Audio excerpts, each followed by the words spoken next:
Dasa Punsida dasa sunta tarakano haiba sungya yaroi. Adubu dasa ama tarakma matamda madu aikhoina karamna mayuknai aikhoigi mayuknabagi mawng aduna aigi punsisi nungaibana lomba natraga awabana henba haibadu oihendoribane aikhoigi react tawbagi mawng aduna. Ngasidi ai nupa anina nupi kainakhibei wari ani lijage. Abung versus Yaima alias Sanmanggebi. Ahanbada abungna nupi kainakhibei wari hana taminase hero de kona thohalakse. Abung chahi 19 gi pakhangne pung 8 dagi 5 phau subi sarkar gi thabak macha masu tawe. Mai hongdong yam cute oiba maloi mayum makai sodum phajana sai. Mai mamanaba marang kaina lai ahlamansu suna leiri. Khwai maru oina mana khwai luna khanjabi nungsinark chahi 5 pharabi magi girlfriend amasu lai ibem chaubi. Laikai nupi ni chahi ani gi matungda luhong asika haina re leiri ni.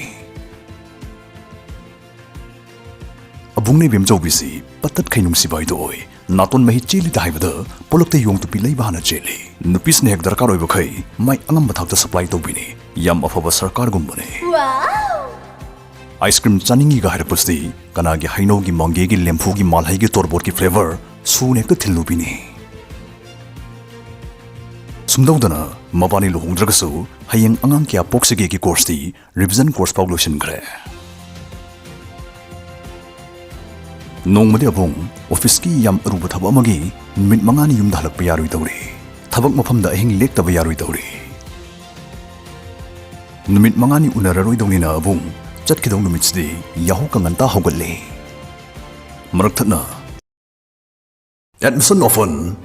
often deep sea guidance wangzingna English fluent oina ngangang basingdamo English grammar amasung spoken English ki akhanaba course ama puduna laksari tha ahum chathajagadaba course asi lakliba January ki tarik 5 astagi hujagani class timing se ay pung 3 tagi 3 makhai phau ama nungthil pung 4 makhai dagi 3 phau ama sumain ani thokna thamjai adom su English mapung phana ngangba hai haunabagi khudong saba si soidana lobi ho online da tawgadaba course asi DSC gi yumda chathajagadabani satra 13 dagi hena lawjaroi Pambibasing screen the hapsariba number stay the Nasimak Pau Pawiro, Lowsingi Footney,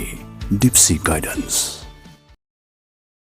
Yungi Tabin Kang Lushilamagabung, Lobanda, Zaruiku Marumda, Moi Pamubiga Une. Numit Manganagi Pukmen Paumine, Pulapukalaga. Dating Hek Loy Bagabung, Tabak Mapamda Dum Haigale.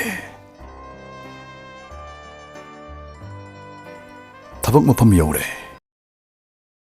Computer da sunaba data entry gi thabak ni mangonda piramise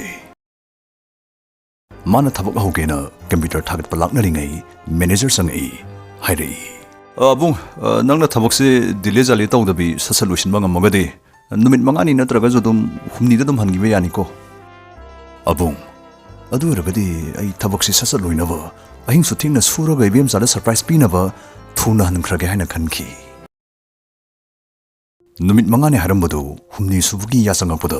makuda chocolate kharaga leichabun amaga pairaga ibem chawbi hoigi geta lepare abung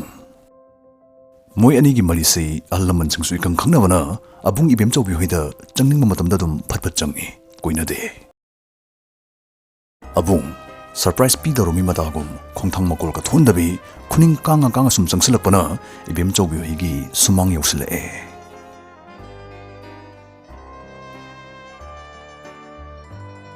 Kaithil Kainakhibei ra kaino moi ahlaman chu kanam leiba ude ichikchi yumse abung imung da barbarap changi mangol ka mayai ka chaksangdadi ibim chawbi leiba ude mana yengdoisi sumnai phamung ka ga amang sangada ngaisle abung phamung ka tamna hogdong dongna tik tik lai adubu Kari madongno tono miside. Pamunga gi thungjilduda ibim chawbigi horse star fenato khangnatana nupagi khurum amasu leiri. Khurumdu sai chawe mamangkai kalasan gi amale. Manungdagi nupa nupi gi thik nopagi makhol amasu tari abung luton sale. Adadi mana thungno khongpang ne da kawkhai bane. Poron ka loi pai thoga thongna do gega tawra lei. Surprise pungsai kala chano ina surprise tawsile. Abung chocolate ka lei chabun badu laktana langsilamaga hogdong lamboi bidong na changa khibadu gadhalo la dong na thori sagaluba bhab sing tawruba sa sing bambala du mungai re loi pokhai re kadu do oi horiba matau tu ningsing bada bung masado i wat padong na tawre numitda gyabung ma punghong hongkre Ayukta haksang sajil torum batokre office da su thabak mangam sande dana officer sing ngang bada ahing dana thawai chak beheli ningsing beheli dana ahing sukdum tumde tv mangda dum suru nairaga tv dudi udre beer na khanjille mathantam murum su pangson da sole sinu pisna ai mangalle sinu pisna ai mangan bane abung ngasis ma ohong bamadreite Nupi Kainakhibei lawdre he matagum mangasi sunungdang tarakpa ngaira dum leiri yu thak tawge magi punsi manghali basi nupi dunani haina maral sira ga mathangi pek hai hore hai balepte amukhak pokpa mapo thuna kem dawra male ibem jobi magi hak takta sini abungna Nupi Kainakhibei Wari ani suba wari yaime Elias san mangebi wari amuk aikhoi taminarasi mana Nupi Kainakhibei Wari Yaimagi wari sisu abungi wari tuga ayamba saruk loina manai. Furan ba phabai matang atopa nupaga lai minarmai matang nupi na mangonda minamle khangakpagi matang stagini khenarak toisi maruina react tawgi mongdani khena doisi. Yaima su chocolate klei chabun badu lagdana langsi amaga phi kamaga mapi ira chena thorakhi. Masumini thamoi panbana bu nungsiba khangurini. Thamarum dimasu yam wana lenki yam chakhi adubu thamarum ma prok changna lelaba matung dagidi ma masa mathanta wahang ma hangjarki abungdi nupi dura sapta sola dum laibani adubu yaimadi wahang ma hangjarki mana sumaina ingoda minamaknaba aibu mani yadaba pamdaba ka tawkhibrane khudakta ma phone kit namaga chanda nubi du da phone tawsile Paikhala oidra khanmuni ma paibdi paikhali yaimana hauski wahang dumuk hangjille